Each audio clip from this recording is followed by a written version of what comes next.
हाँ जी, good evening good evening. कैसी है पब्लिक? मालिक कंफर्म करना, ऑडियो वीडियो ओके आ रही है क्या? आप मुझे सुन पा रहे हैं? Yes please, yes please, yes please, confirm please. Okay, स्वागत जी, स्वागत आप सभी प्यारे प्यारे विद्यार्थियों का स्वागत।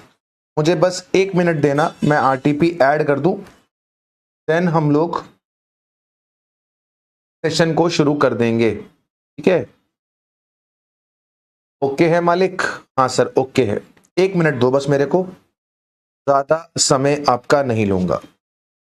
आओ जी, हम लोग क्या कर रहे थे सर? हम लोग कर रहे थे आरटीपी की सीरीज, और आरटीपी की सीरीज में आज हम लोग को करना है आरटीपी जैन 2025 का इनकम टैक्स वाला पोर्शन। सर जीएसटी वाला पोर्शन नहीं कराओगे बेटा? ऑलरेडी करा चुका हूं। आज मैं आपको क्या कराऊंगा सर? इनकम टैक्स करवाऊंगा। राइट, समय को व्यर्थ ना करते हुए, इधर उधर की बात ना करते हुए हम जल्दी से सेशन को स्टार्ट करते हैं। समय कम है और बहुत ही ज्यादा कीमती है हमारा समय। राइट, तो शुरू करते हैं सर सेशन को। सबसे पहले हमारा केस सिनेरियो आता है। केस सिनेरियो को बाद में पढ़ेंगे, सबसे पहले हम लोग यहाँ पे क्या क्या पूछा गया है वो देख लेते हैं। सबसे पहला एमसीक्यू पूछा गया है, what is the remuneration allowable as deduction to the LLP. तो सेक्शन 40B के बारे में आपसे पूछा गया है। इसके बाद what is the amount of deduction available under section 10AA। Deduction available under section 10AA to the Sagar and under section 35AD to mister Ganesh while computing the income under the regular provisions of the income tax। ठीक है, तो आपसे section 10AA के बारे में पूछा गया है।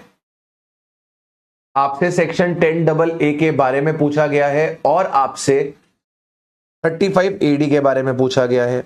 गणेश भाई की टोटल इनकम पूछी गई है।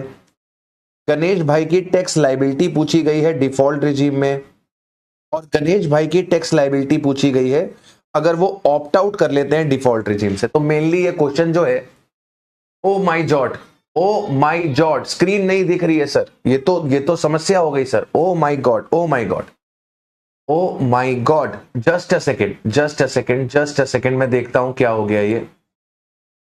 मैं देखता हूं बच्चों कि ये क्या हो गया है, मैं देखता हूं कि क्या हो गया है। सर ये तो गड़बड़ हो गई है सर, गड़बड़ हो गई है मालिक, गड़बड़ हो गई है। लो जी, हाँ अभी मामला ओके है सर,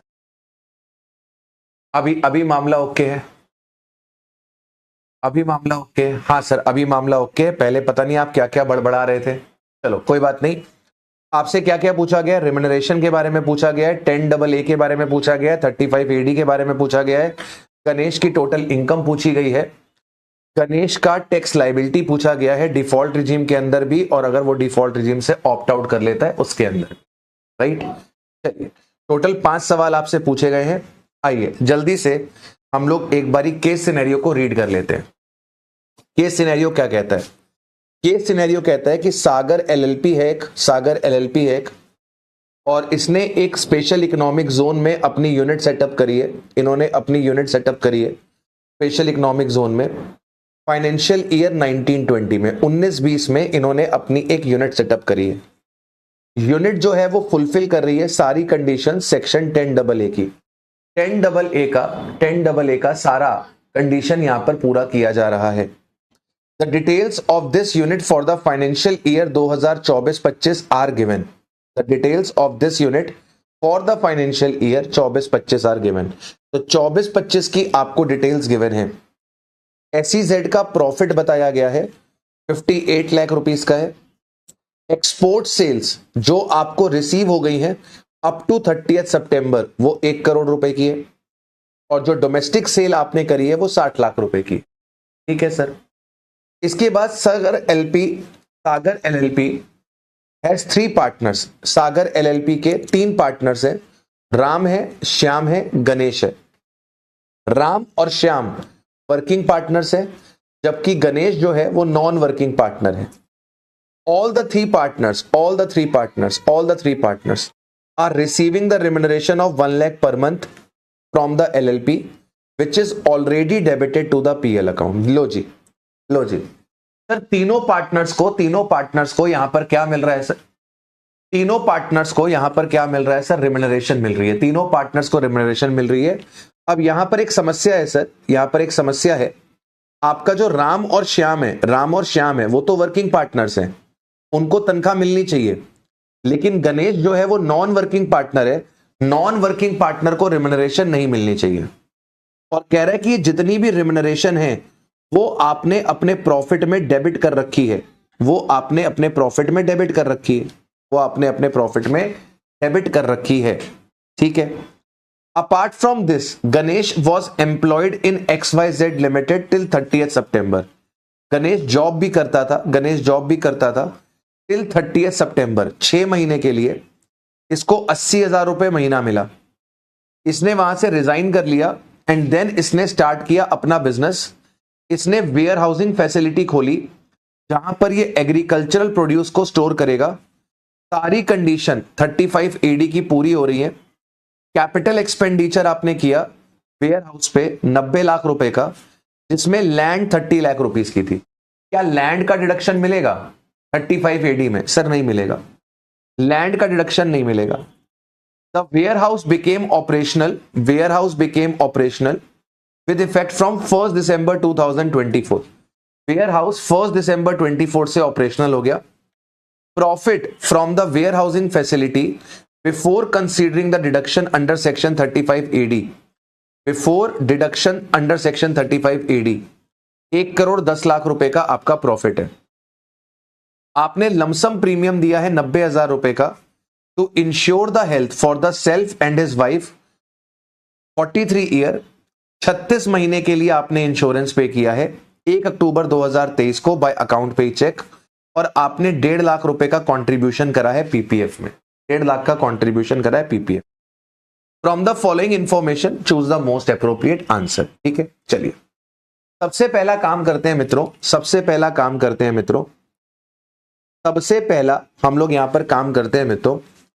सबसे पहले आपको यहां पर कैलकुलेशन करना पड़ेगा,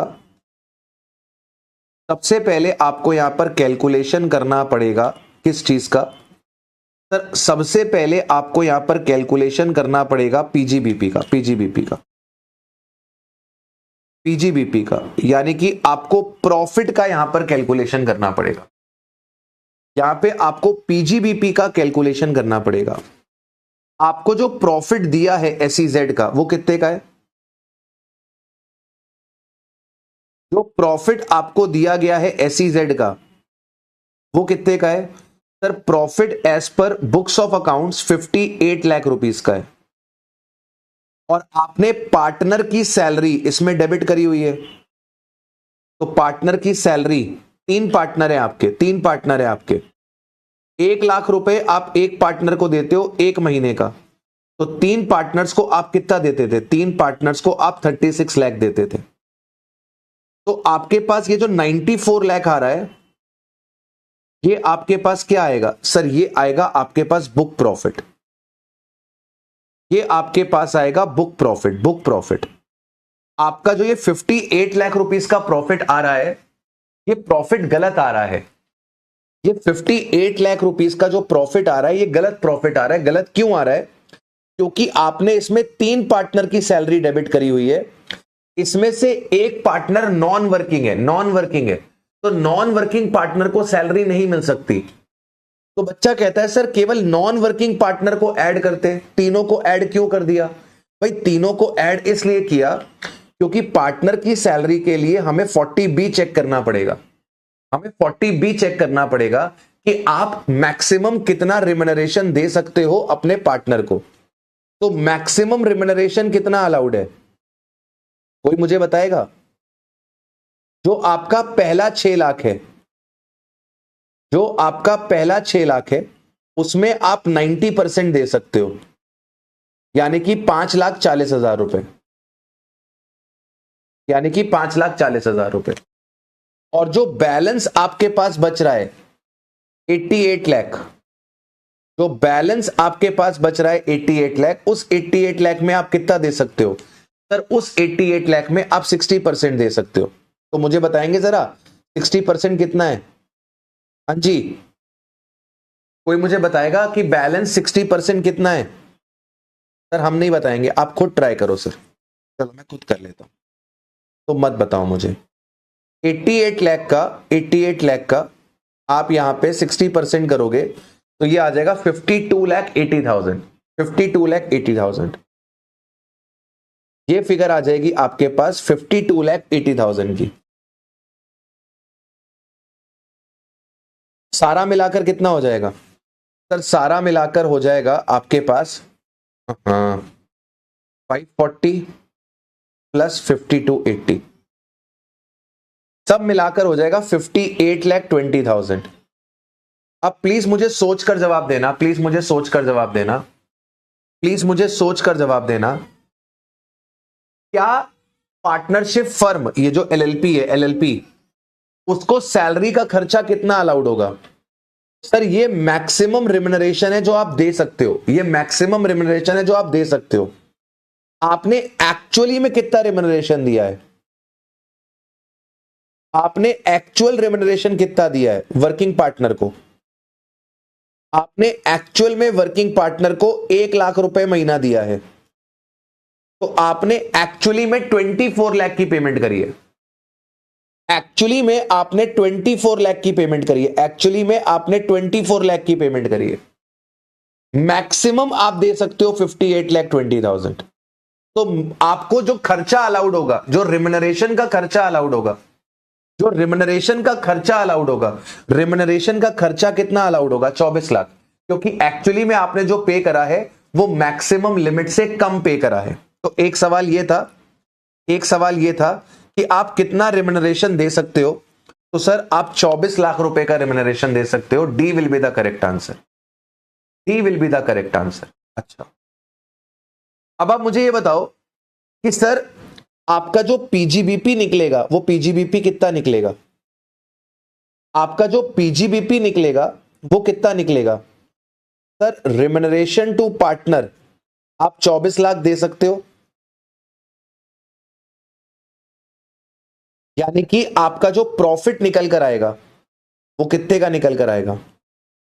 आपका प्रॉफिट निकल कर आएगा 70 लाख का। नहीं शो होगा साधना, नहीं शो होगा। एक बार लेक्चर आपका एक्सपायर हो जाएगा, डाउनलोडेड वाले भी चलने बंद हो जाएंगे, ठीक है। 70 लाख रुपए का आपके पास निकल कर आएगा पीजीबीपी। ये आपका प्रॉफिट है, ये आपका प्रॉफिट है, ये आपका प्रॉफिट है, ठीक है। अब आप मुझे बताओ कि आपको एसईजेड का कितना डिडक्शन मिलेगा, मतलब 10AA में आपको कितना डिडक्शन मिलेगा?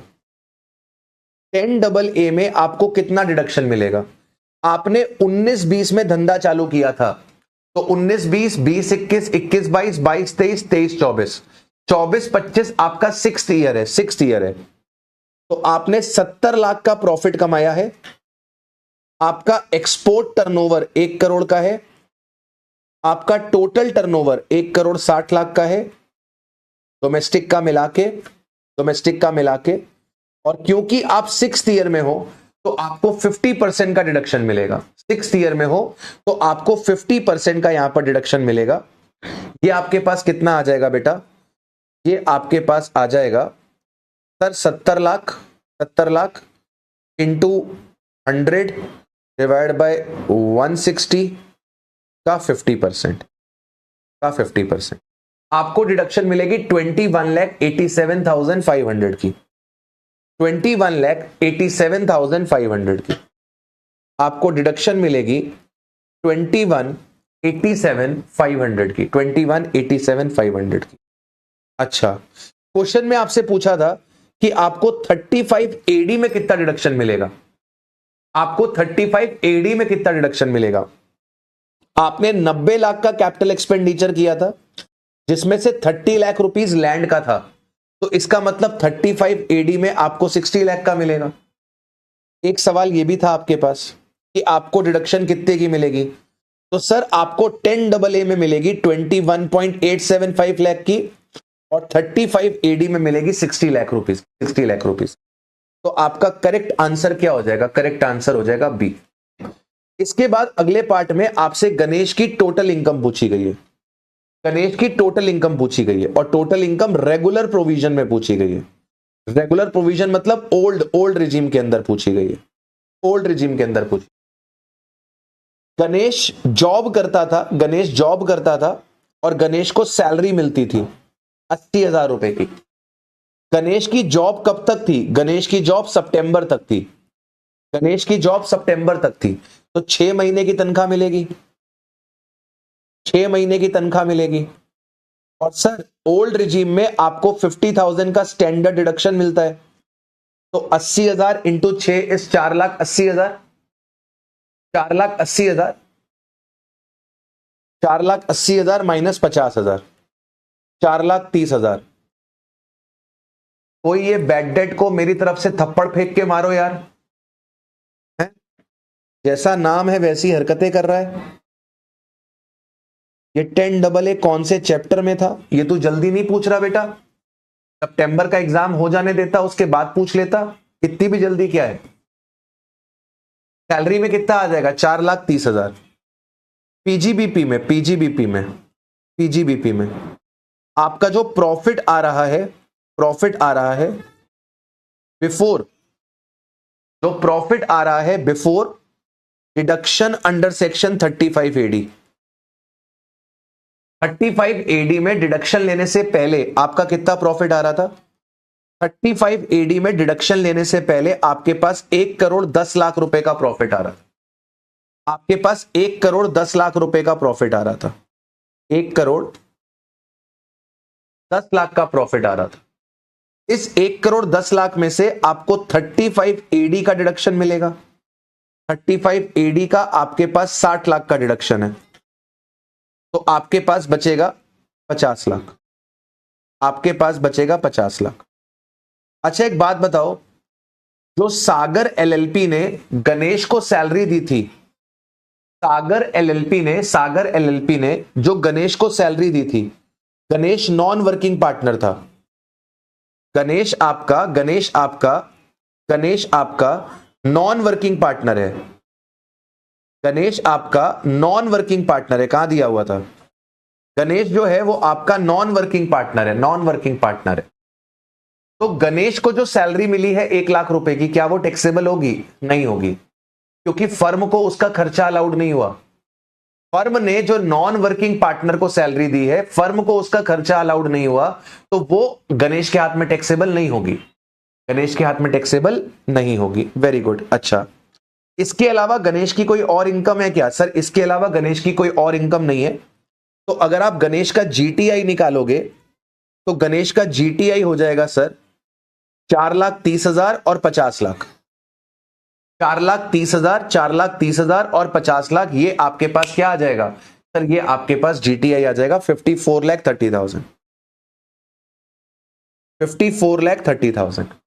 अब सर इसमें से आपको डिडक्शन मिलेगा एटीसी का। आपने पीपीएफ में पैसा जमा किया था 1,50,000 रुपए, पीपीएफ में आपने 1,50,000 रुपए जमा किए थे, पीपीएफ का डिडक्शन मिलेगा। सर आपको यहां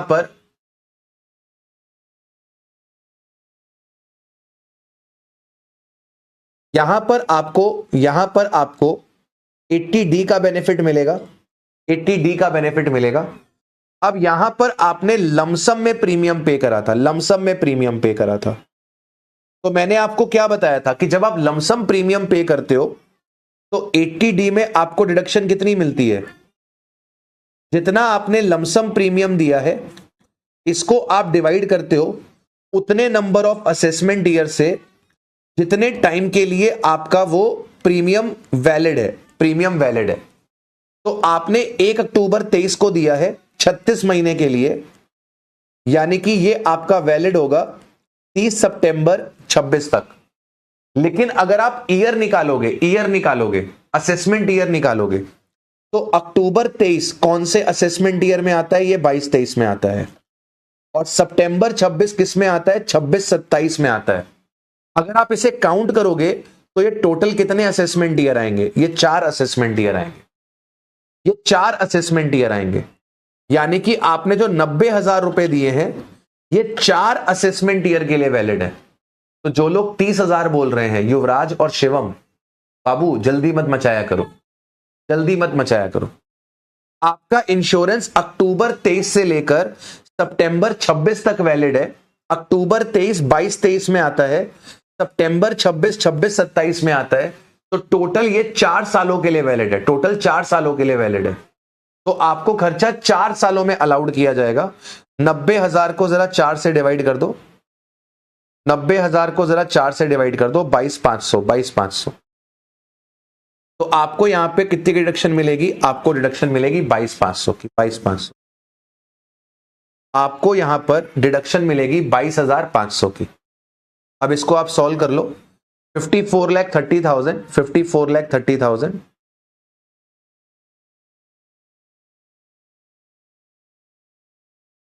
54,30,000। अबे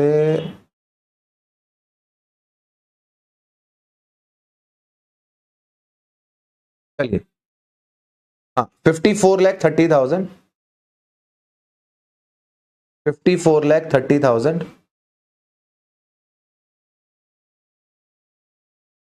54,30,000 प्लस 150 प्लस 22,500। अबे ये क्या कर रहे हो सर आप? माइनस करना था। 5430 माइनस 172,500, 52,57,500। क्या ऑप्शन में है? क्या ऑप्शन में है? बताओ, क्या ऑप्शन में है? हाँ सर, ऑप्शन में है 52,57,500, 52,57,500, 52,57,500। तो आपके पास करेक्ट ऑप्शन निकल कर आ जाएगा ए, करेक्ट ऑप्शन निकल कर आ जाएगा ए। अच्छा, इसमें फिर आपसे टैक्स लायबिलिटी मांगी गई थी, टैक्स लायबिलिटी मांगी गई थी, तो टैक्स लायबिलिटी आप निकाल लोगे, टैक्स लायबिलिटी आप निकाल लोगे। टैक्स लायबिलिटी निकालने में कुछ नहीं है सर, टैक्स लायबिलिटी निकालने में कुछ नहीं है। आपका जो पहला 10 लाख है, आपका जो पहला 10 लाख है, उस पे कितना आ जाएगा? 1,12,500 आ जाएगा। और जो बैलेंस है आपके पास, उस बैलेंस पे आपको कितना देना पड़ेगा? 30% के हिसाब से देना पड़ेगा। तो इसमें से अगर 10 लाख रुपए को मैं हटा दूं तो बचेगा 4257, 4257 का 30%, 1277,250, 1277,250, 1277,250। ठीक है, 1277,250 प्लस 1,12,500, ये आ जाएगा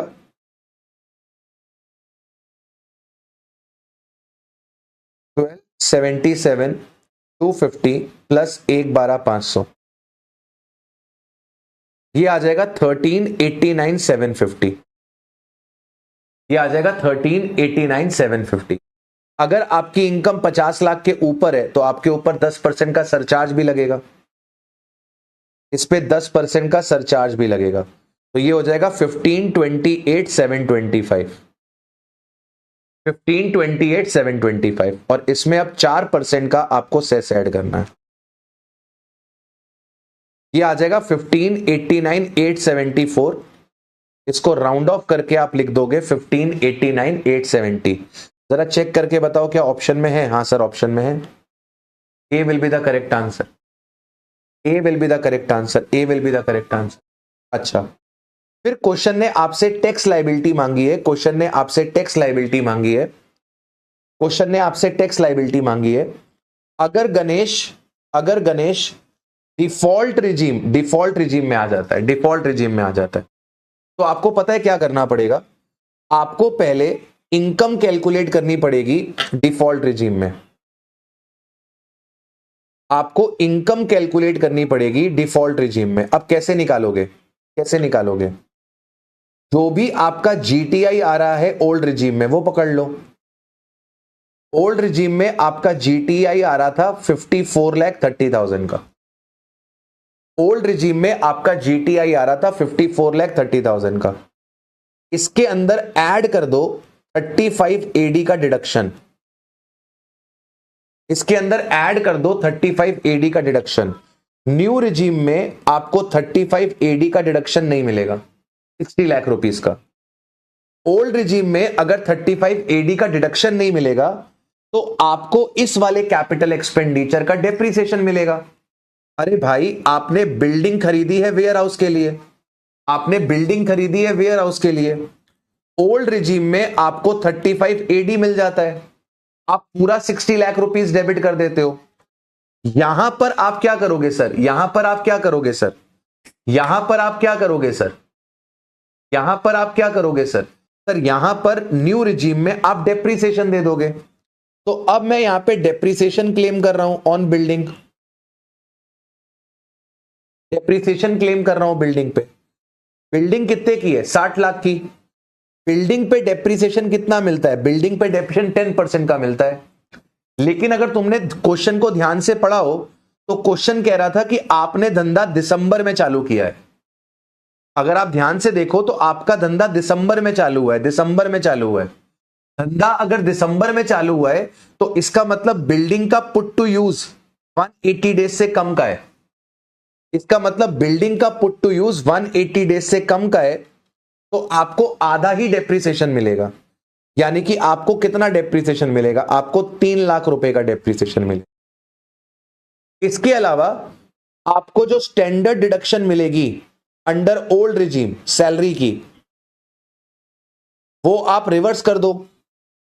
ओल्ड रिजीम में 50,000 मिलती है और न्यू रिजीम में आपको 75,000 मिलती है, तो 50,000 रिवर्स कर दो और 75,000 क्लेम कर दो। ये आपके पास टोटल इनकम आ जाएगी 5430 प्लस 60 माइनस 375 प्लस 50, 1,11,05,000, 1,11,05,000, 1,11,05,000, 1,11,05,000। ठीक है, ये जरा आप इसका सॉल्यूशन देखो।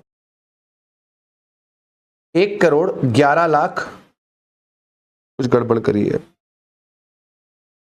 यहां गड़बड़ है। 1,11,05,000 ही आएगा।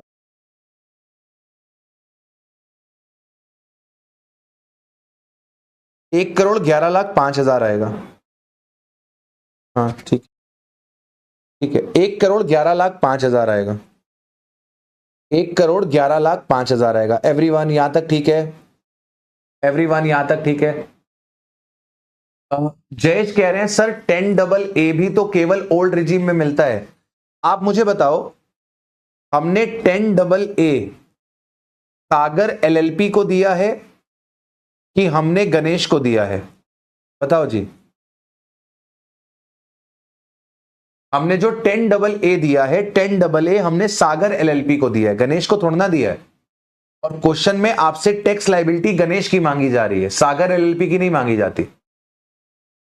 ठीक है, आपने 10AA सागर एलएलपी को दिया है। ओके बेटा, चलिए इस 1,11,05,000 पे आप टैक्स निकाल लोगे, इस 1,11,05,000 पे आप टैक्स निकाल लोगे। पहले 15 लाख पे 1,40,000 आएगा, और जो बाकी का बैलेंस बचेगा उस बैलेंस पे 30% आएगा। क्योंकि इनकम 1 करोड़ से ज्यादा की है तो इस पे आप 15% का सरचार्ज लगा देना, और जो निकल कर आएगा उस पे 4% का सेस लगा देना, आपका काम हो जाएगा।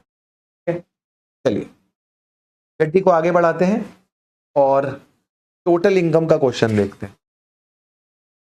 गड्डी को आगे बढ़ाते हैं और टोटल इनकम का अपने पास क्वेश्चन देखते हैं। मैं इसको बंद कर देता हूं, सर बंद कर दो, डिस्टर्ब ही कर रहा था। चलिए टोटल इनकम का क्वेश्चन देख लेते हैं। मिस्टर रमेश एक ऑथराइज्ड होलसेल डिस्ट्रीब्यूटर है फर्टिलाइजर के एंड अदर एग्रीकल्चरल प्रोड्यूस के, होलसेलर है, मैन्युफैक्चरर नहीं है। मैन्युफैक्चरर होते तो एडिशनल डेप्रिसिएशन के हकदार होते।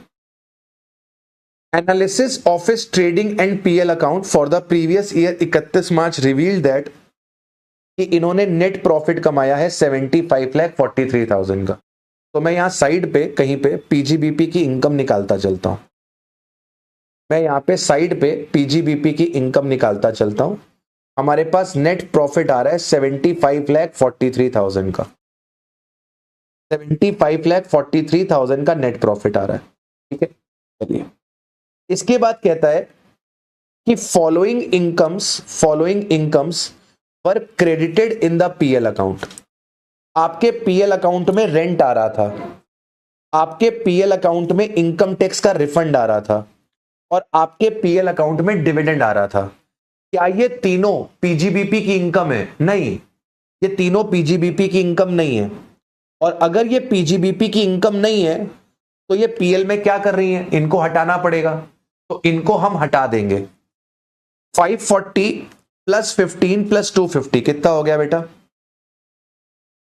एक काम करो जरा, तुम इसको करो, मैं अपना कैलकुलेटर अपने भतीजे से वापस ले आऊं।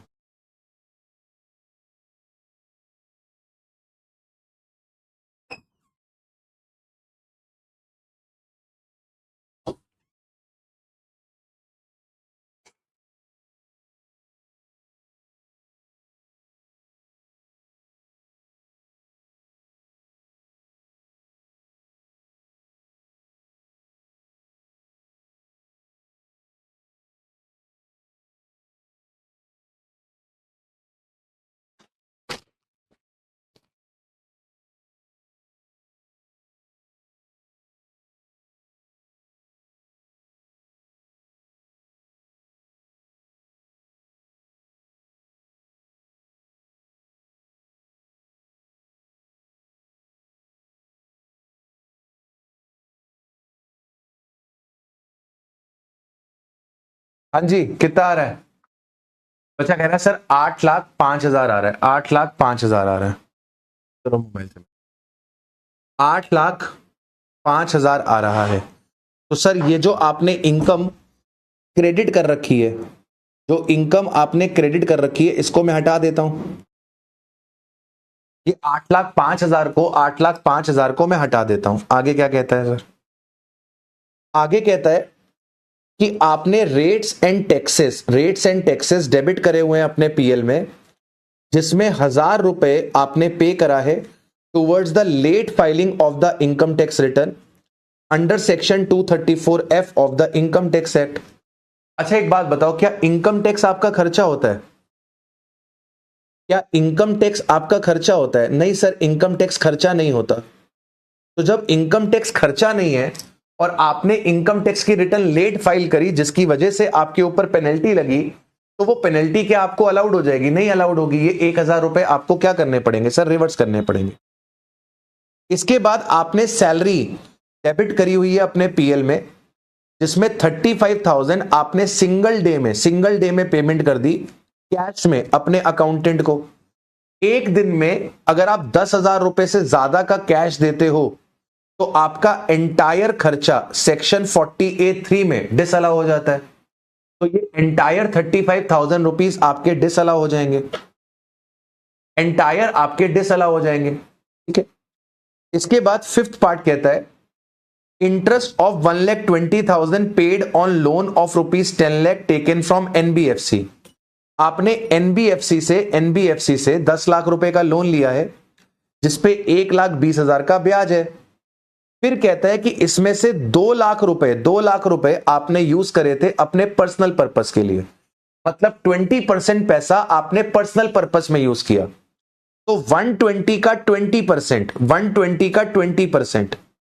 24,000 रुपए का जो ब्याज है वो पर्सनल पर्पस का ब्याज है। पर्सनल पर्पस का ब्याज आपने पीएल में डेबिट करा हुआ है, उसको रिवर्स करना पड़ेगा। जब रिवर्स करोगे तो प्रॉफिट इंक्रीज हो जाएगा। पर्सनल पर्पस का ब्याज आप यहां पर क्या करोगे? रिवर्स कर दोगे, डिसअलाउड हो जाएगा।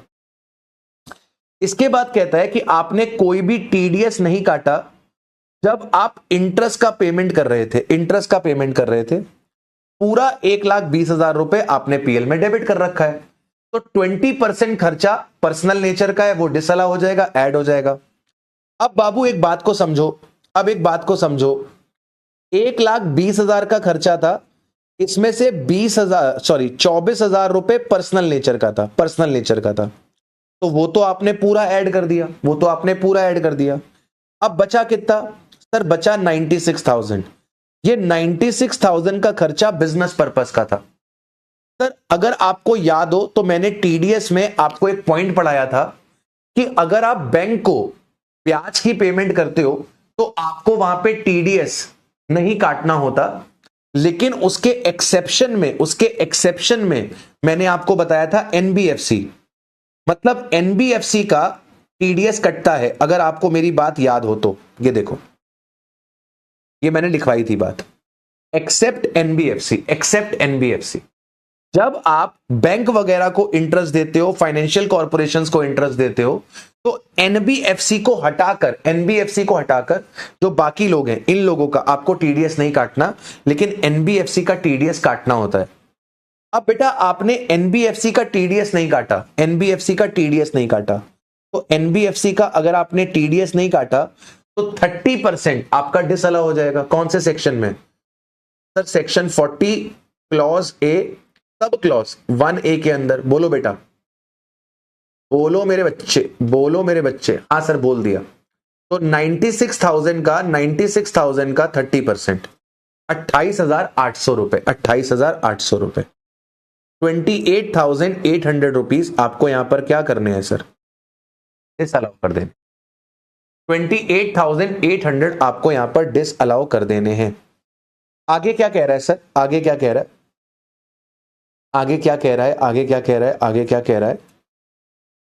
है सर कि म्युनिसिपल टैक्सेस हैं 10,000 रुपए के, आपने बिल्डिंग के लिए दिए हैं, जिनको आपने पीएल में डेबिट कर रखा है। तो अभी नहीं पता मेरे को ये खर्चा वैलिड है कि नहीं है, तो अभी इस पॉइंट को होल्ड कर लेते हैं। अभी इस पॉइंट को क्या कर लेते हैं सर? अभी इस पॉइंट को होल्ड कर लेते हैं। आगे क्या कह रहा है सर? 24,000 का इंटरेस्ट कैसे आया? 2 लाख का ब्याज है ना बेटा, 2 लाख का ब्याज, 1,20,000 रुपए ब्याज 10 लाख का है, तो 2 लाख का कितना होगा? यूनिटरी मेथड लगा दिया है बेटा, ठीक है। क्लोजिंग स्टॉक आपका 40,000 रुपए से अंडर वैल्यूड है, क्या करना है? क्लोजिंग स्टॉक आपका 40,000 रुपए से अंडर वैल्यूड है, तो क्लोजिंग स्टॉक को अगर ठीक करोगे तो 40,000 रुपए क्लोजिंग स्टॉक में ऐड करोगे। जब 40,000 रुपए क्लोजिंग स्टॉक में ऐड करोगे तो प्रॉफिट आपका ऑटोमेटिकली क्या कर जाएगा सर? इंक्रीज कर जाएगा। तो 40,000 रुपए से आपका प्रॉफिट इंक्रीज हो जाएगा। इनकम टैक्स रिफंड के अंदर 2,000 रुपए का इंटरेस्ट है, तो ये कौन सी इनकम हो गई सर? ये तो अदर सोर्स की इनकम हो गई सर, ये तो आपकी अदर सोर्स की इनकम हो गई, ये आपकी अदर सोर्स की income. Amount of 45,000 was paid by check during the year towards the health insurance policy covering himself, his spouse and children. तो सर ये तो 80D हो गया, क्वेश्चन में एज बताई गई थी? क्वेश्चन में एज नहीं बताई गई, तो आप लेस देन 60 मानोगे, और आप 80D में 25,000 रुपीज अलाउ कर दोगे। इसके बाद आपने एडवांस टैक्स दिया है, एडवांस टैक्स का कोई मतलब ही नहीं है, वो तो टैक्स लायबिलिटी निकालते वक्त देख लेंगे। कहता है हाफ ऑफ द बिल्डिंग आप बिजनेस पर्पस के लिए यूज करते हो, और रिमेनिंग हाफ आपने किराए पर दी हुई है अंशुल को रेसिडेंशियल पर्पस के लिए। इसका मतलब ये हुआ कि आपने जो ये म्युनिसिपल टैक्स का पेमेंट करा है 10,000 रुपए, इसमें से आधा बिजनेस का खर्चा है, आधा एचपी का खर्चा है। तो जो एचपी का खर्चा आपने पीएल में डेबिट करा हुआ है, वो आपको रिवर्स करना पड़ेगा। अरे भैया आपका आधा बिल्डिंग बिजनेस में इस्तेमाल होता है, और आधा बिल्डिंग आपका लेट आउट है। इसका मतलब 10,000 में से 5,000 रुपए म्युनिसिपल टैक्स का खर्चा एचपी का है। जो खर्चा एचपी का है वो पीएल में डेबिट क्यों है? उसको रिवर्स कर दो, डिसअलाउ कर दो। इसके बाद कहता है कि he also sold his vacant land on 10 July 2024 for ₹10 lakh, जिसकी स्टैंप ड्यूटी वैल्यू 14 लाख रुपए की थी। तो बाबू सेक्शन 50C लगा दो। सेक्शन 50C लगाओगे तो फुल वैल्यू ऑफ कंसिडरेशन क्या बनेगी? Full value of consideration 14 lakh की बनेगी। एफएमवी और एसडीवी 1 अप्रैल 2001 की 4 लाख की थी और 3 लाख रुपए की थी। आपने ये लैंड अगस्त 95 में खरीदा था 1,80,000 रुपए का। He incurred registration expenses of 10,000 at that time. 1,80,000 की खरीदी थी और 10,000 रुपए रजिस्ट्रेशन में खर्च किया था, मतलब आपकी जो ओरिजिनल कॉस्ट है वो 1,90,000 रुपए की है। तो अगर आप यहां पे कॉस्ट ऑफ एक्विजिशन निकालोगे तो क्या निकलेगी? एफएमवी और SDV which ever is lower, 4 और 3 विच एवर इज लोअर, 3,00,000, 3,00,000 और 1,90,000 विच एवर इज हायर। तो आपकी जो कॉस्ट ऑफ एक्विजिशन निकलेगी वो 3,00,000 निकलेगी। इसके बाद आपको इंडेक्सेशन फैक्टर दिए हुए हैं, ठीक है। ट्रांसफर जो हुआ है वो 23 जुलाई से पहले हुआ है, तो इसमें से इंडेक्स कॉस्ट ऑफ एक्विजिशन को माइनस कर दो। 3,00,000 का मल्टीप्लाई 363 से करा दो और 100 से डिवाइड करा दो।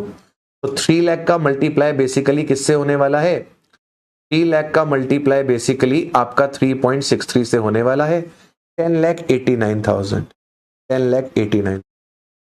तो 14 माइनस 10.89, तो आपका 3.11 लाख का 3.11 लाख का आपके पास क्या आ जाएगा? कैपिटल गेन आ जाएगा।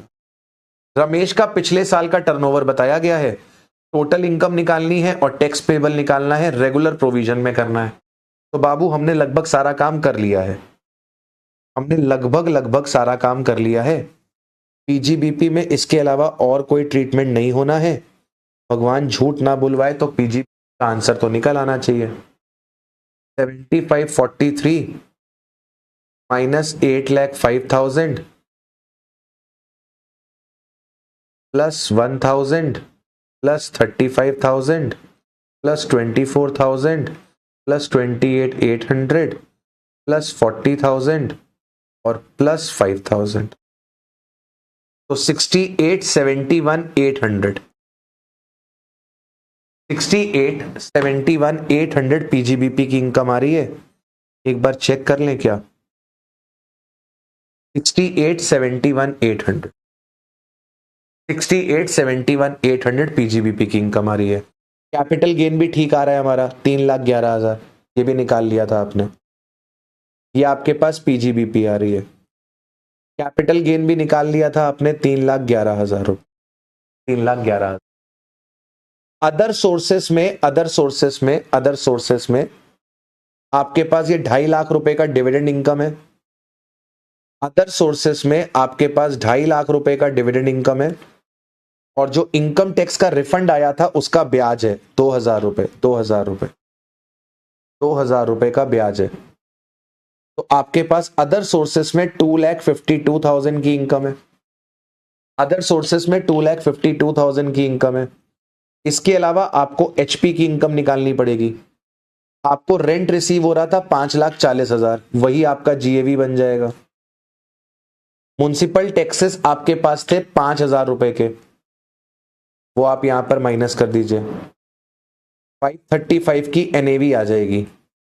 इसमें से 30% का स्टैंडर्ड डिडक्शन मिल जाएगा। इंटरेस्ट ऑन कैपिटल बोरोड आपके पास है नहीं, इंटरेस्ट ऑन कैपिटल बोरोड आपके पास है नहीं। तो बाबू 535 में से 30% माइनस कर 374,500।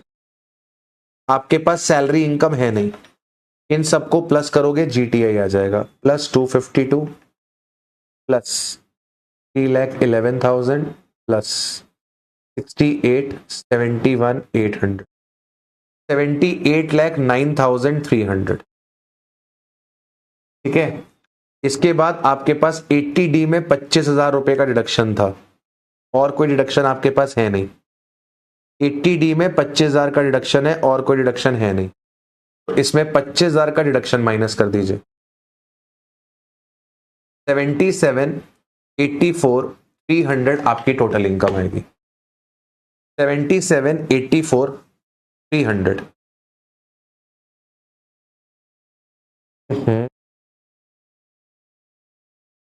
374,500 ही आ रहा है। हाँ 374,500 आ रहा है, ठीक आ रहा है।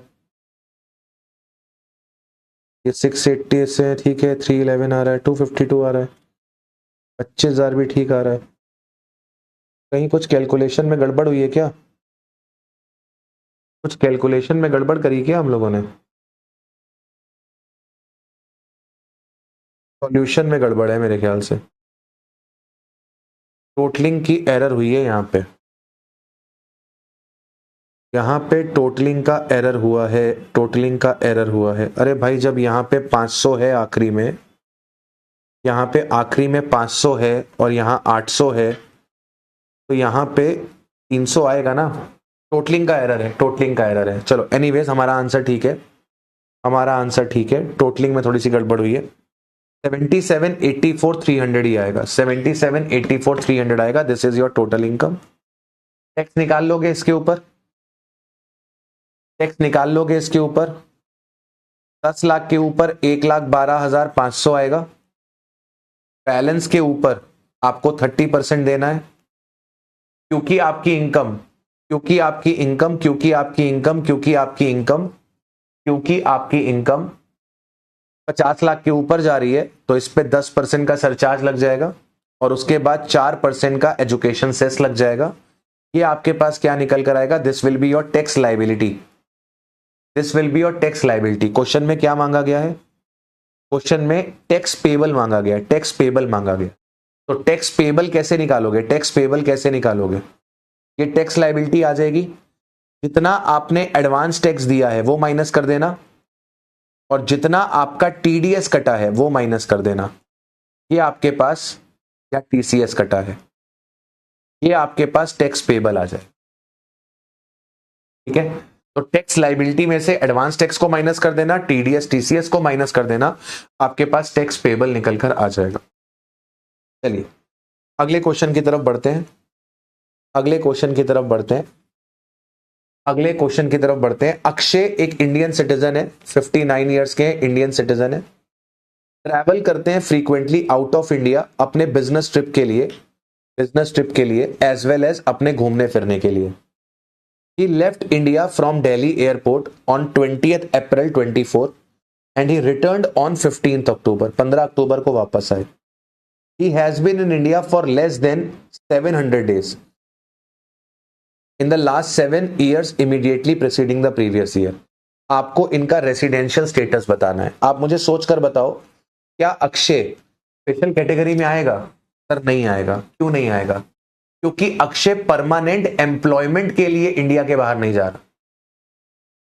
ये परमानेंट एम्प्लॉयमेंट के लिए इंडिया के बाहर नहीं जा रहा, परमानेंट एम्प्लॉयमेंट के लिए इंडिया के बाहर नहीं जा रहा, ये आपके पास बिजनेस ट्रिप्स के लिए बाहर जाता है।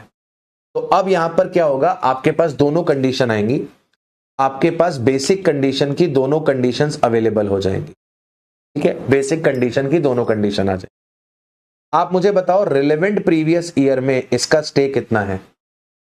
ये अगर 20 अप्रैल को इंडिया के बाहर गया है, इसका मतलब अप्रैल के महीने में, अप्रैल के महीने में ये 10 दिन इंडिया में था, फिर ये 15 अक्टूबर को इंडिया में आया है, अक्टूबर के महीने में 17 दिन इंडिया में था, नवंबर के महीने में 30 दिन इंडिया में था, दिसंबर के महीने में 31 दिन इंडिया में था, जनवरी के महीने में 31 दिन इंडिया में था, फरवरी के महीने में 28 दिन इंडिया में था और मार्च के महीने में भी 31 दिन ये इंडिया में था। तो अगर आप इसका टोटल बनाते हो तो टोटल कितना निकल कर आ रहा है? 27 plus 30, 27 plus 30 57, 27 plus 30 57, 31 plus 31 is 62 and then 59। तो आपका ये कितना निकल कर आ रहा है? सर आपका ये 178 निकल कर आ रहा है। गड़बड़ करी क्या मैंने?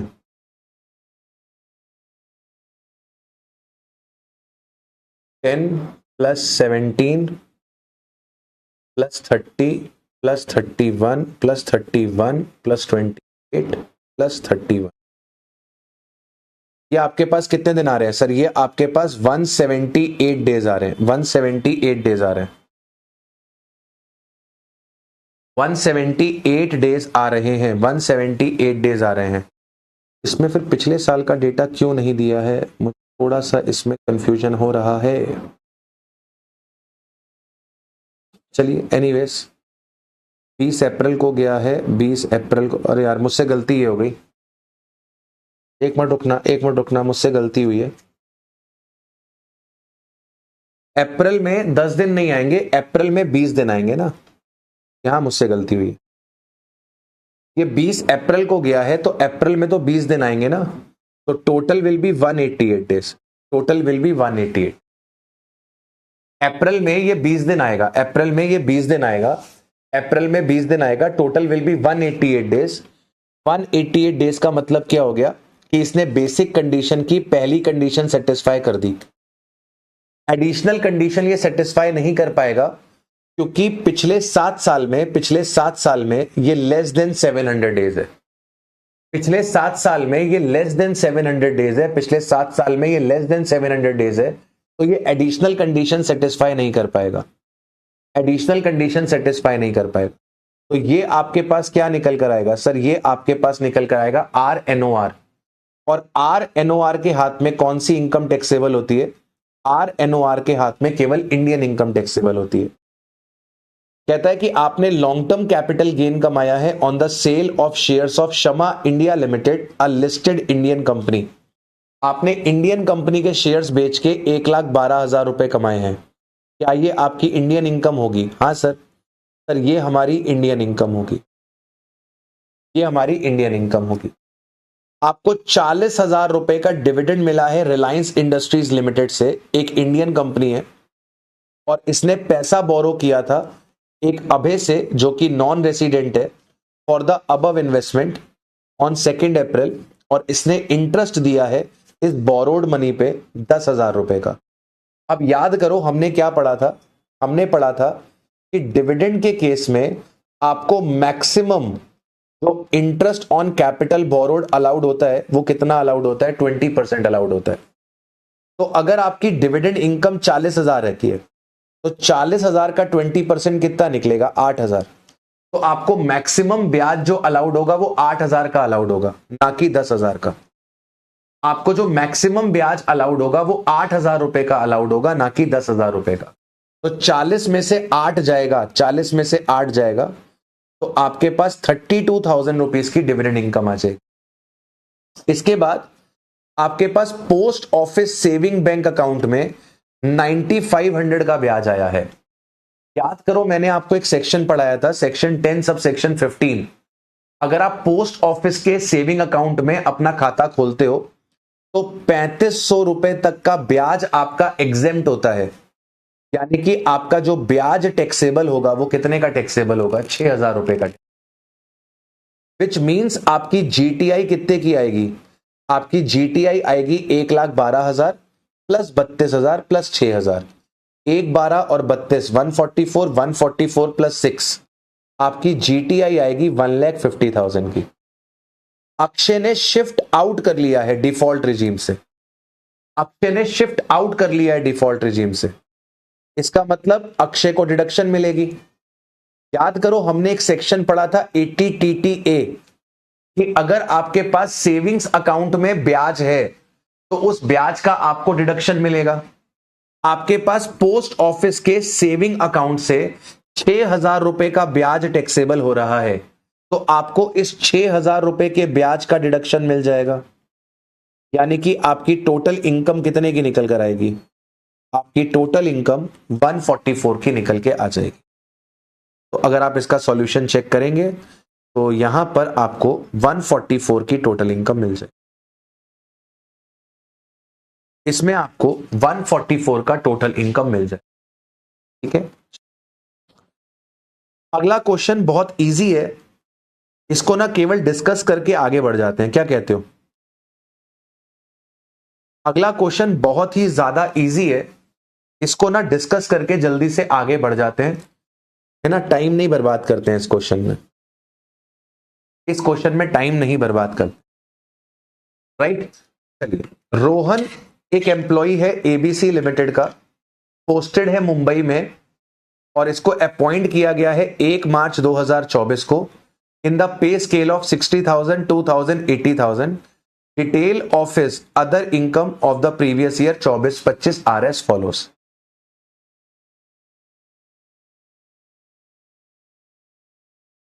आपको ये दिया गया है जो कि आपकी बेसिक सैलरी का 40% है, 60% रिटायरमेंट बेनिफिट का पार्ट बनता है। तो अगर मैं पे स्केल देखूं तो आपका 1 मार्च 24 को हायरिंग हुआ है, इसका मतलब 28 फरवरी 25 तक आपकी तनख्वाह 60,000 रुपए की रहेगी, और 1 मार्च 25 से आपकी 28 फरवरी 26 तक तनख्वाह 62,000 हो जाएगी।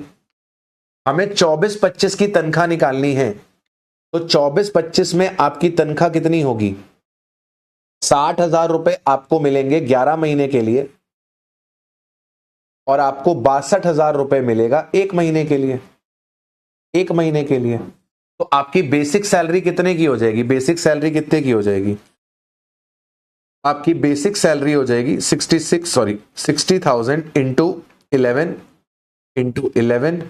प्लस 62,000। आपकी सैलरी हो जाएगी 722 की। आपकी सैलरी हो जाएगी 722। 40% ऑफ बेसिक सैलरी आपको डीए मिलता है, तो इसका 40% आ जाएगा 288,800। इसका आ जाएगा 288,800। टेलीफोन अलाउंस आपको 500 रुपए महीना मिलता है, ये पूरा का पूरा टैक्सेबल हो जाएगा।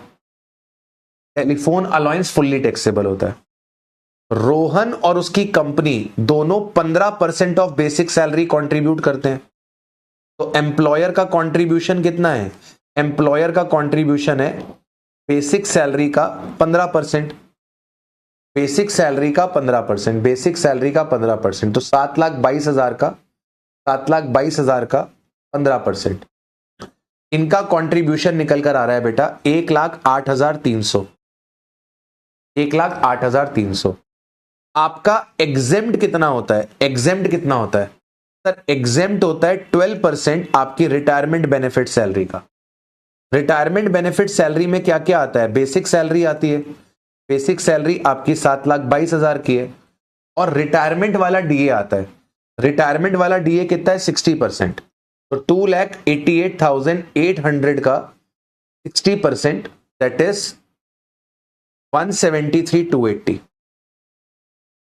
173,280 प्लस 722 इंटू 12%, ये आ रहा है 1,07,433।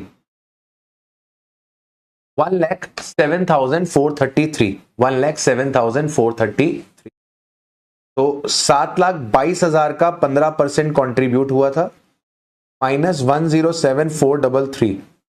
तो आपकी टैक्सेबल फिगर कितने की आ जाएगी? 867 की। बड़ी कम आ रही है यार। ठीक है, ठीक है, 867 की आपकी टैक्सेबल फिगर आ जाएगी।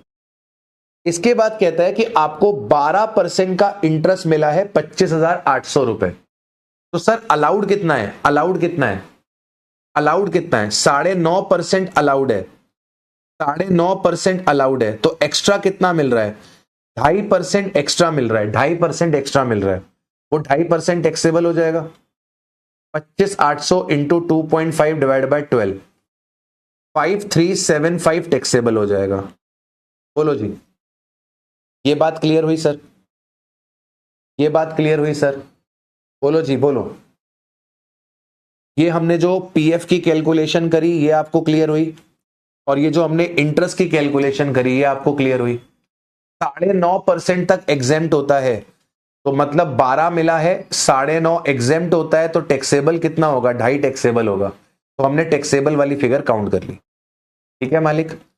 आगे कहता है कि कंपनी ने इसे रेंट फ्री अनफर्निश्ड एकोमोडेशन दिया है मुंबई में, जो कि ओन्ड बाय द कंपनी है। जो कि ओन्ड बाय द कंपनी, जो कि ओन्ड बाय द कंपनी। ठीक है सर। सैलरी दी गई है 2,500 रुपए पर मंथ डोमेस्टिक सर्वेंट की, जो कि रीइंबर्स हुई है। तो 2,500 रुपए पर मंथ की सर्वेंट की सैलरी के हिसाब से ये हो गया आपका 3,000। रोहन यूज करता है मोटर कार 1.8 लीटर इंजन की ऑफिशियल और पर्सनल पर्पस के लिए। रनिंग और मेंटेनेंस का खर्चा यहां पर किसने दिया है? कंपनी ने दिया है। क्वेश्चन में नहीं बताया गया कि आपको ड्राइवर दिया गया है कि नहीं दिया गया है, तो सर आपको केवल बड़ी गाड़ी का 2,400 रुपए यहां पे टैक्सेबल हो जाएगा। बड़ी गाड़ी का 2,400 रुपए आपका टैक्सेबल हो जाएगा। तो 2,400 इंटू 12, 28,800 रुपए आपका टैक्सेबल हो जाएगा। प्रोफेशनल टैक्स 2,500 रुपए का है, जिसमें से 1,500 रुपए एम्प्लॉयर ने पे करा है। तो एम्प्लॉयर ने जितना पे करा है वो टैक्सेबल हो जाएगा। अच्छा, आप मुझे बताओ यहां पर ये जो रेंट फ्री अनफर्निश्ड एकोमोडेशन है, इसकी कैलकुलेशन आप कर लोगे? हाँ सर कर लेंगे, कुछ नहीं करना है हमको, कुछ नहीं करना है हमको। हमको यहाँ पे 10% ऑफ रेंट फ्री एकोमोडेशन की सैलरी निकालनी पड़ेगी। रेंट फ्री एकोमोडेशन की हमें सैलरी निकालनी पड़ेगी, उसका 10% लेना पड़ेगा। रेंट फ्री एकोमोडेशन की सैलरी में क्या क्या आ जाएगा सर? बेसिक सैलरी आ जाएगी, डीए आ जाएगा रिटायरमेंट वाला, अलाउंसेस आ जाएंगे, बोनस आ जाएगा, कमीशन आ जाएगा। तो बेसिक सैलरी आपकी 722 की है, रिटायरमेंट वाला डीए आपका 173,280 का है, टैक्सेबल अलाउंस के नाम पर आपके पास केवल टेलीफोन अलाउंस है 6,000 रुपए का, बोनस कमीशन आपके पास है नहीं, इसको प्लस कर लो, इसको प्लस कर लो, इसको प्लस कर लो, कितना आ रहा है बेटा?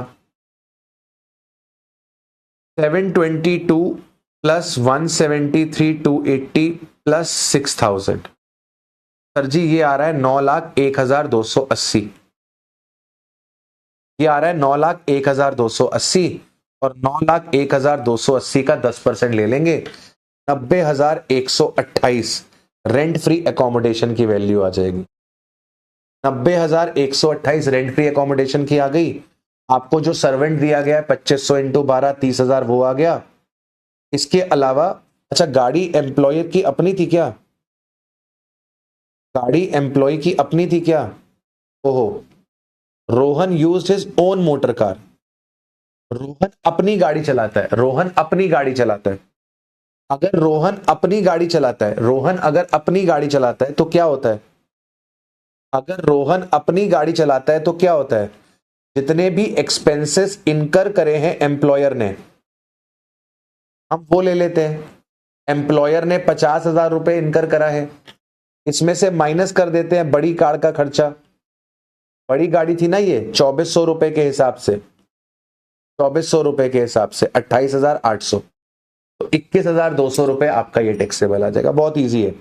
अच्छा, अब इसमें ये वाला पॉइंट जो है ना थोड़ा सा वो काम का है, ये वाला पॉइंट थोड़ा काम का है। पिछले साल 2023-24 में रोहन ने गिफ्ट करे थे 6 लाख रुपए अपनी वाइफ को, मिसेस रोहन को। मिसेस रोहन ने बिजनेस स्टार्ट करा था by introducing such amount as a capital. 1 अप्रैल 2024 को उसकी जो टोटल इन्वेस्टमेंट है बिजनेस में वो 10 लाख रुपए की है। इस 10 लाख रुपए में रोहन के कितने रुपए हैं? रोहन के 6 लाख रुपए हैं। ड्यूरिंग द ईयर उसको लॉस हुआ है 1,20,000 का। अब एक बात ध्यान से सुनो, एक बात ध्यान से सुनो, मैंने आपको क्या बताया था कि केवल इनकम क्लब नहीं होती, लॉस भी क्लब होता है। तो वाइफ ने 1,20,000 रुपए का लॉस किया है, वाइफ ने 1,20,000 रुपए का लॉस किया है, और इस लॉस में मेरी कैपिटल कितनी है? मेरी कैपिटल 6 लाख की है, टोटल कैपिटल 10 लाख की है, यानी कि 72,000 रुपीज का मेरा लॉस माना जाएगा अंडर द हेड पीजीबीपी। ये मेरा लॉस माना जाएगा अंडर द हेड पीजीबी। बात समझा क्या? केवल आप प्रॉफिट की क्लबिंग नहीं करते, आप लॉस की भी क्लबिंग करते हो, आप लॉस की भी क्लबिंग करते हो। तो अब आप ये देखो कि आपने ओल्ड रिजीम ऑप्ट करी है तो आपको स्टैंडर्ड डिडक्शन 50,000 का मिल गया, प्रोफेशनल टैक्स आपने पे करा था आपको उसका डिडक्शन मिल गया, और क्लबिंग में आपके पास 72,000 रुपीज का बिजनेस का लॉस आ जाएगा। अब तो मुझे एक बात बताओ, रोहन के पास केवल सैलरी इनकम है, रोहन के पास केवल सैलरी इनकम है, तो रोहन क्या ये 72,000 का बिजनेस का लॉस सैलरी में से एडजस्ट कर सकता है? सर नहीं कर सकता है। सर इसको ये लॉस सैलरी से एडजस्ट करने के लिए नहीं मिलेगा, पीजीबीपी का लॉस सैलरी से एडजस्ट नहीं होता, इसे हमें क्या करना पड़ेगा? कैरी फॉरवर्ड करना पड़ेगा। तो रोहन इस लॉस को क्या कर देगा? कैरी फॉरवर्ड कर देगा। तो जितनी उसकी सैलरी इनकम आ रही है वही यहां पे टैक्सेबल। ठीक है मालिक? हाँ सर। चलिए अगले क्वेश्चन पे चलते हैं। अगला क्वेश्चन आपसे बातचीत कर रहा है, अगला क्वेश्चन आपसे बातचीत कर रहा है सेट ऑफ की। अगला क्वेश्चन आपसे बातचीत कर रहा है, अगला क्वेश्चन आपसे बातचीत कर रहा है सेट ऑफ की। मयंक एक रेसिडेंट इंडिविजुअल है, फर्निश कर रहे हैं following information in respect of income earned and losses incurred by him for the financial year 24-25। Salary income आपको कंप्यूटेड दे रखी है 27,40,000 रुपए की। आपके पास लॉन्ग टर्म कैपिटल लॉस है on the sale of Reliance Limited share आपने एसटीटी पे करा था खरीदते वक्त भी और बेचते वक्त भी, यानी कि ये आपका 112 ए का लॉस है। Income from let out property in Kanpur, income from let out property, income दे रखी है, रेंट नहीं दे रखा, रेंट नहीं दे रखा, मतलब ये आपको क्या दे रखी है, एचपी की इनकम दे रखी है। Loss from the late out property इन दिल्ली, ये दिल्ली की प्रॉपर्टी का लॉस दे रखा है। Interest on self acquired property in Mumbai 150, ये तीनों आपको किसकी इंफॉर्मेशन दे रखी है, ये तीनों आपको एचपी की इंफॉर्मेशन दे रखी है। मयंक ने फाइल करी थी अपनी रिटर्न ऑफ इनकम 24-25 की 28 जुलाई 24 को, एंड ऑप्ट किया था सेक्शन 115 बीएसी, मतलब पिछले साल उसने 115 बीएसी ऑप्ट किया था, और करंट ईयर में भी ये 115 बीएसी ले रहा है, करंट ईयर में भी ये 115 बीएसी ले रहा है। अब मुझे एक बात बताओ, मुझे एक बात बताओ, मेरे पास एक कानपुर में घर है, कानपुर वाले घर में 5,50,000 रुपए की इनकम है, ये लेट आउट है। दिल्ली वाला घर भी मेरा लेट आउट है, वहां पर 3,75,000 का मेरे पास लॉस है, ठीक है। मेरे पास मुंबई में एक घर है, मुंबई वाला घर सेल्फ ऑक्यूपाइड है, सेल्फ ऑक्यूपाइड में 1.5 लाख रुपए का लॉस दिखा रहा है, सेल्फ ऑक्यूपाइड में 1.5 लाख रुपए का लॉस दिखा रहा है। ये लॉस किसको रिप्रेजेंट कर रहा है, ये लॉस रिप्रेजेंट कर रहा है इंटरेस्ट ऑन कैपिटल बोरोड को, और सेल्फ ऑक्यूपाइड प्रॉपर्टी में इंटरेस्ट ऑन कैपिटल बोरोड आपको अलाउ नहीं होगा। तो आपके पास एचपी की इनकम, एचपी की इनकम कितने की निकल कर आएगी, एचपी की इनकम आपके पास निकल कर आएगी 1,75,000 रुपए की, आपके पास एचपी की इनकम 175 की निकल कर आ जाएगी। आपके पास नेट विनिंग्स है, नेट विनिंग्स है ऑनलाइन गेम से 35,000 रुपए, टीडीएस कट रखा है, टीडीएस कट रखा है, टीडीएस कट रखा है, तो इसे ग्रॉसअप कर दोगे, इसे ग्रॉसअप कर दोगे तो ग्रॉसअप करके ये कितना हो जाएगा, 50,000 हो जाएगा। ये ग्रॉस में कितना हो जाएगा, ग्रॉस में 50,000 हो जाएगा। इसके बाद आपके पास पीजीबीपी है मैन्युफैक्चरिंग बिजनेस से, after deducting the normal depreciation of 2 lakh and additional depreciation of 50,000। आप मुझे बताओ क्या डिफॉल्ट रिजीम में एडिशनल डेप्रिसिएशन अलाउ होता है, सर नहीं होता। आपको जो प्रॉफिट दिया गया है वो एडिशनल डेप्रिसिएशन माइनस करने के बाद दिया हुआ है, जो आपको प्रॉफिट दिया हुआ है वो एडिशनल डेप्रिसिएशन माइनस करने के बाद दिया हुआ है, तो एडिशनल डेप्रिसिएशन को रिवर्स कर दो, रिवर्स कर दो, तो आपकी पीजीबीपी की इनकम आ जाएगी 37,36,000। इसके बाद आपके पास details of the losses and unabsorbed depreciation जो कि पिछले साल का है वो आपको बताया जा रहा है। आपके पास 5,25,000 रुपए का बिजनेस लॉस है, आपके पास 2,10,000 रुपए का अनएब्सॉर्ब डेप्रिसिएशन है। क्या मैं इन दोनों को इससे एडजस्ट कर सकता हूं, हाँ सर कर सकते हो, कोई दिक्कत नहीं है, कर दो। अच्छा, इसके बाद लॉस है from owning and maintaining resources.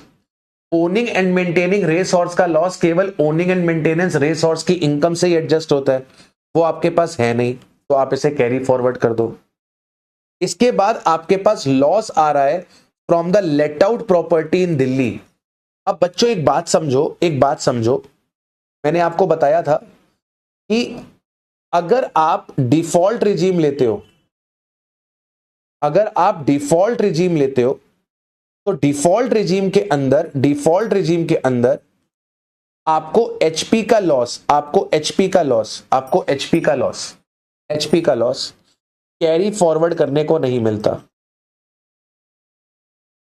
आपको एचपी का लॉस कैरी फॉरवर्ड करने को नहीं मिलता।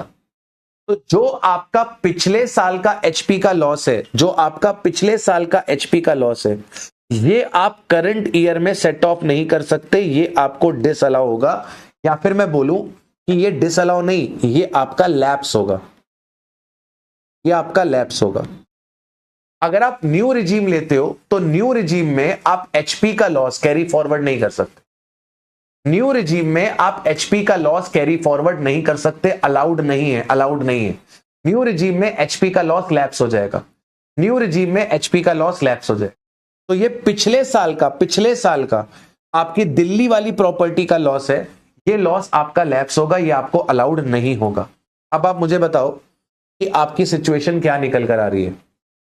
ये जो लॉन्ग टर्म कैपिटल लॉस है, ये जो लॉन्ग टर्म कैपिटल लॉस है, ये क्या किसी से एडजस्ट हो पाएगा? नहीं हो पाएगा सर, ये भी आपको कैरी फॉरवर्ड करना। यानी मालिक आपके पास सिचुएशन क्या निकल रही है? आपके पास सिचुएशन ये निकल रही है कि सैलरी में 27,40,000 की इनकम है, एचपी में आपके पास 1,75,000 की इनकम है, अदर सोर्सेस में आपके पास 50,000 की इनकम है, और पीजीबीपी में आपके पास 37,36,000 माइनस 535 और 210, 745 माइनस कर दो, 2991 की इनकम है, 2991 की। इन सबको अब प्लस कर दो, 2991 प्लस 50,000 प्लस 175 और प्लस 27,40,000, 5956। आपकी जो टोटल इनकम आएगी दैट विल बी 5956। आपकी जो टोटल इनकम आएगी दैट विल बी 5950। क्या अनएब्जॉर्ब्ड साइंटिफिक रिसर्च और अनएब्जॉर्ब्ड फैमिली प्लानिंग एक्सपेंडिचर का इंटरहेड सेट ऑफ नहीं कर सकते? नहीं कर सकते। अनएब्जॉर्ब्ड डेप्रिसिएशन को कर सकते हो, अनएब्जॉर्ब्ड डेप्रिसिएशन को कर सकते हो, ठीक है। ये लास्ट क्वेश्चन है I think, yes this is the last question, और ये क्वेश्चन बहुत इजी है, टीडीएस और टीसीएस का क्वेश्चन है, ठीक है। कह रहा है अर्जुन एक रेसिडेंट है इंडिया में, इनका रिटेल बिजनेस चलता है और इसका पिछले साल का टर्नओवर 9.9 करोड़ का है। पिछले साल का टर्नओवर 9.9 करोड़ का है, मतलब 10 करोड़ से कम है, 10 करोड़ से कम है, 10 करोड़ से कम है। तो क्या 194 क्यों लग पाएगा? नहीं लग पाएगा। ये परचेज करता है goods from the another resident mister Saurabh, जो कि होलसेल डीलर है। जीएसटी का रेट इस पे 5% है। Aggregate amount of sales made by Saurabh to Arjun during the financial year 24-25 is 49 lakh without GST. Arjun made the payment for the goods, ये पेमेंट करी है। अब यहां पे अगर आप सौरभ की बात करेंगे तो सौरभ का टर्नओवर बताया गया है, हाँ यहां बताया गया है। सौरभ का जो टर्नओवर है वो 10.10 करोड़ का है। सौरभ का टर्नओवर 10.10 करोड़ का है। मतलब बायर जो है उसका टर्नओवर 9.9 करोड़ का है। बायर का टर्नओवर 9.9 करोड़ का है। बायर का लास्ट ईयर का टर्नओवर 9.9 करोड़ का है। तो यहां पर आपका 194 क्यों नहीं लगेगा। लेकिन अगर आप सेलर की बात करते हो, सेलर का लास्ट ईयर का टर्नओवर 10.10 सीआर का है, तो बाबू यहां पे सेक्शन 286(1)(h लगेगा। यहां पे 286(1)(h लगेगा। अब याद रखना, जब हम 194 क्यू की बात करते हैं तो हम एक्सक्लूडिंग जीएसटी वाली फिगर देखते हैं।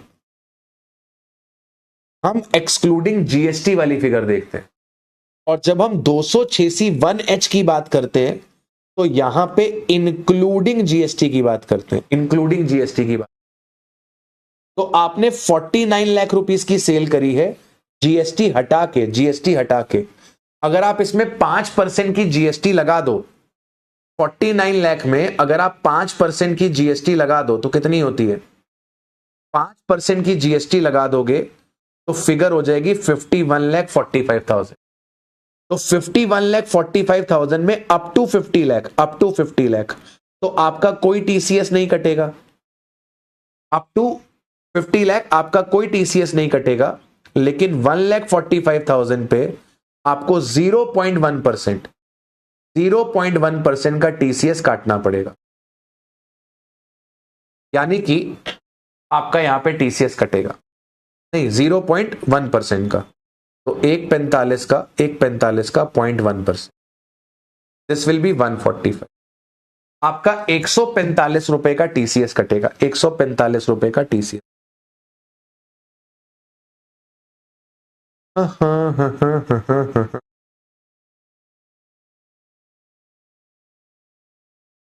ठीक है, इसको एक बार चेक कर लेना, इसको आप एक बार चेक कर लेना, सॉल्यूशन। तो यहां पे 0.1% का आपका टीसीएस कटेगा, 145 का 145। बात समझा क्या? 145 रुपए का टीसीएस कटेगा, 145 रुपए का टीसीएस कटेगा, 1,45,000। इसके बाद अगला है, राजा ने 12 लाख रुपए दिए हैं थॉमस कुक को हॉलिडे पैकेज के सिंगापुर के for a week with his family comprising of his wife and 2 children, being the twins aged 22 years. In the last week of November, Raja also remitted 10 lakh out of his personal saving under LRS to the bank as a gift to his sister residing in London on the occasion of the 50th birthday. ये वाला भी कर लोगे। यहाँ पे 286 1G लगेगा, 286 1G लगेगा, 2 TCS लगेंगे, एक आपका जो हॉलीडे वाला है वो लगेगा। हॉलीडे वाले में 5% लगेगा 7 लाख पे, 5% लगेगा 7 लाख पे, और 20% लगेगा बाकी पे, 20% लगेगा बाकी पे, 20% लगेगा बाकी पे। और जो आपने अमाउंट रेमिट करी है, जो रेमिटेंस करी है, रेमिटेंस में पहले 7 लाख पे आपका कोई टैक्स नहीं लगेगा, और जो 7 लाख के ऊपर का है उस पे आपको 20% देना। तो इसको आप एक बार देख लेना, आपका काम हो जाएगा। Not a big deal, not a big deal, not a big deal. Everyone everyone everyone everyone, हो जाएगा मालिक, हो जाएगा मालिक, ओ मालिक, ओ मालिक, हो जाएगा। इसी के साथ आपका ये जो जैन 25 वाला आरटीपी है, जैन 25 वाला आरटीपी है, this RTP is over, Jain 25 वाली आरटीपी इज ओवर। अब मेरी बात सुनो, अब मेरी बात सुनो। अब मैं आपका ना संडे को एक सेशन रखूंगा, अब मैं आपका संडे को एक सेशन रखूंगा, संडे को एक सेशन रखूंगा, और संडे को I will be keeping a long session, Sunday को I will be keeping a long session. आज वेडनेसडे है ना, आज वेडनेसडे है। अब अगला सेशन मैं आप लोग का संडे को प्लान करूंगा, that is on 24th, that is on 24th। जो बच्चे यूट्यूब पे देख रहे हैं, ये ऐप वाले बच्चों के लिए, ऐप वाले बच्चों के लिए 24th को लाइव है। जो बच्चे YouTube पे देखेंगे उनको मंडे को मिलेगा, मंडे को मिलेगा रिकॉर्डेड, उनको मंडे को मिलेगा रिकॉर्डेड। सर इसमें आप क्या करोगे सर? सर इसमें ना मैं आपको जो PYQs हैं वो करा दूंगा, इसमें मैं आपको PYQs करा दूंगा। कौन कौन से वाले? मैं आपको PYQs करा दूंगा मई 25 वाला, मैं आपको PYQ करा दूंगा जैन 25 वाला, और मैं आपको PYQ करा दूंगा सितंबर 20। राइट तो मैं ये 3 अटेम्प्ट के जो आपके पेपर है, मैं MCQ बोल रहा हूं, सॉरी, PYQ, मैं संडे को आपके साथ ये PYQs जो हैं तीनों ये डिस्कस कर लूंगा। और टाइमिंग क्या रहेगी संडे की? संडे का टाइम मैं सुबह का रखूंगा, ठीक है, क्योंकि इसमें लगभग मेरे को 4-5 घंटे लगेंगे आपके साथ डिस्कस करने में, 4-5 घंटे लगेंगे डिस्कस करने में। तो we will be keeping it in the morning 11 AM, ठीक है। इसका नोटिफिकेशन मैं आपको दे दूंगा, 11 बजे हम लोग सुबह मिलेंगे और हम लोग इसे टेकअप करेंगे, ठीक है। 11 बजे से 3-4 घंटे 5 घंटे जो भी लगे, ठीक है, 4-5 घंटे लगेंगे। इन 4-5 घंटे में हम इसको बढ़िया तरीके से अपने पास डिस्कस कर लेंगे। तो next session will be on Sunday. Till then take care of yourself, bye bye.